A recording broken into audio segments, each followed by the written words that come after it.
శివ అంటే మంగళం, భద్రం, శోభనం, కళ్యాణం, క్షేమం అంతా మీకు మంగళప్రదమైనటువంటివి కటాక్షించగలిగినటువంటి శక్తి స్వరూపమునకు శివ అని పేరు.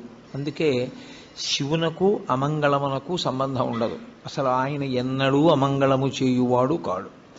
ఎప్పుడూ మంగళం చేసేవాడెవరో, ఎప్పుడూ భద్రాన్ని చేకూర్చేవాడెవరో, ఎవరి అనుగ్రహం చేత శుభ పరంపర మనకి కలుగుతుందో అటువంటి మహానుభావుణ్ణి శివ అని సంకేతిస్తాం. శివునకు ఒక రూపము కాదు, యథార్థమునకు అసలు పరమేశ్వరుడికి ఒక రూపం ఉంటే కదూ. కోటేశ్వరరావు అంటే ఏదో ఒక రూపంతో ఉంటాడు. పరమేశ్వరుడికి అలా ఒక రూపం ఉండదు. ఆయన చేసినటువంటి చేష్టితముల వలన భక్తులను అనుగ్రహించాలనేటటువంటి ఆయన యొక్క కారుణ్య తీవ్రత వలన ఆయన అనేక రూపములను ధరిస్తారు.